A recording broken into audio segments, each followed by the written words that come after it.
Hello tout le monde, on se retrouve aujourd'hui pour un nouveau bilan lecture. Il s'agit des derniers tomes de ma pile à lire Service Presse. Si vous saviez comme je suis contente.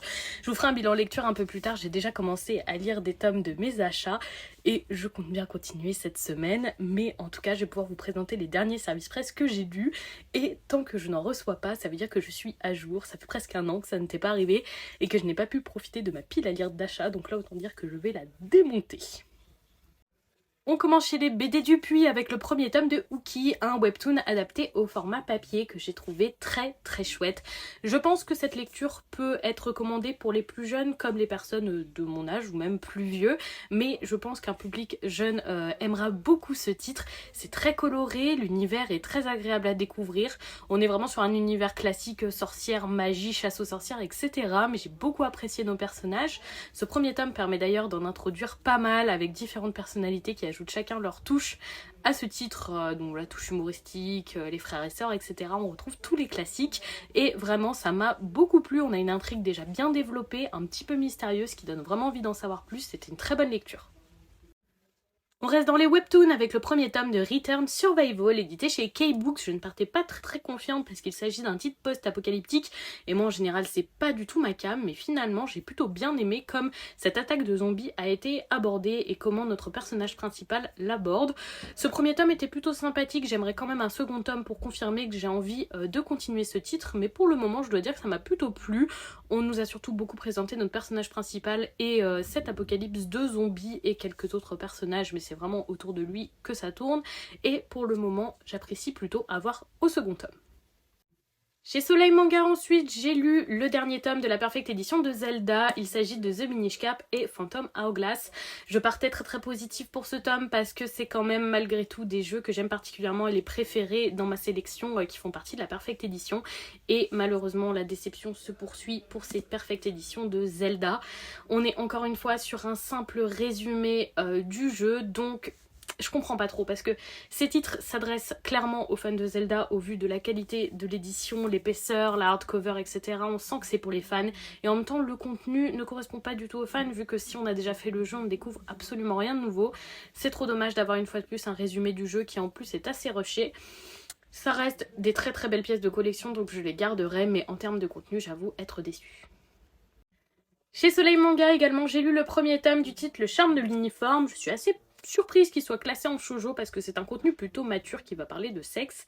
Et ce premier tome était franchement un peu moyen à mon goût. La jeune fille, vraiment presque nymphomane, perverse, ah là là, les clichés japonais et le manque d'ouverture d'esprit une fois de plus qui se ressent dans cette lecture et c'est trop dommage parce que le thème abordé aurait pu être vraiment très chouette mais malheureusement je n'ai pas aimé comme ils ont mis en avant l'héroïne et comment ils l'ont fait ressortir. Malgré tout ça aurait pu être très sympathique de découvrir les différentes personnes qui peuvent avoir différents penchants autour de l'acte sexuel, mais malheureusement ce premier tome ne m'a pas plu. Chez Kana ensuite, j'ai lu le premier tome de Shaman King Red Crimson, donc c'est un spin-off de Shaman King autour du clan Tao qui comprend mon personnage favori qui s'appelle Ren.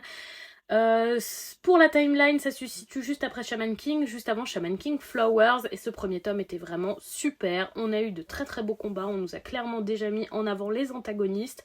On a eu le plaisir de retrouver certains protagonistes de Shaman King un peu plus âgés que pendant le Shaman Fight, et c'était vraiment super à lire. L'intrigue est déjà assez solide, ce sera fini en 5 tomes il me semble, et j'ai déjà très hâte de découvrir, surtout de pouvoir revoir Ren, surtout qu'on a eu des annonces sur sa famille dans ce tome. Et vraiment j'ai hâte de pouvoir lire la suite. Chez Kana également, j'ai lu le 11e tome de l'édition Hokage de Naruto. J'avais été plutôt très emballée par le 10e tome. Malheureusement, ce 11e descend d'un cran.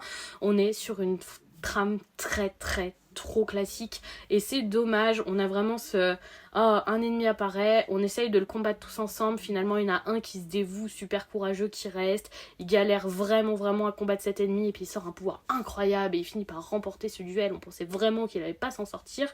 Ça manque de surprise, ça manque de beaucoup de choses, c'est dommage. Malgré tout j'ai quand même bien aimé le combat de Neji, même si l'issue était plus que prévisible. J'ai quand même très envie de découvrir la suite et notamment ce qui va advenir de Sasuke. Je continue d'apprécier la lecture mais ça ça manque vraiment d'originalité sur certains points. Je sais que c'est un classique et que je suis dure, mais moi je le découvre en 2023 et malheureusement ça manque vraiment de ce côté original pour que je trouve que c'est un excellent shonen.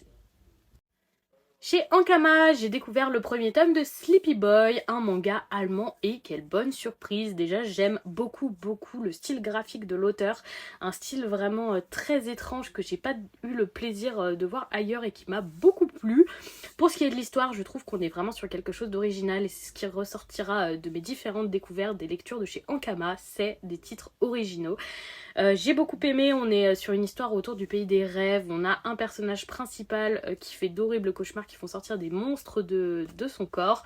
Il essaye de comprendre pourquoi, il rencontre d'autres personnes qui ont un petit peu le même mal que lui, ou en tout cas certains pouvoirs également. Et il y a vraiment toute une intrigue autour d'Horloge qui se situe dans la ville où il habite. Une intrigue qui est très mystérieuse, qui je pense sera super chouette à développer. Pour le moment c'est un premier tome très prometteur et j'ai beaucoup apprécié ma lecture.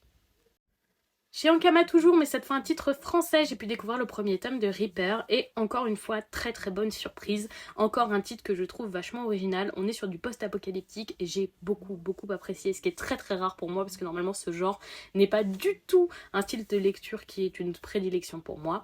J'ai beaucoup apprécié ce premier tome qui nous permet déjà de bien identifier nos protagonistes et ils sont plusieurs et ils sont tous très intéressants avec des personnalités très différentes mais très bien écrites. J'ai surtout beaucoup aimé le personnage principal et un autre personnage avec qui il a l'habitude de vivre qui ajoute beaucoup d'humour à ce titre et de l'humour efficace.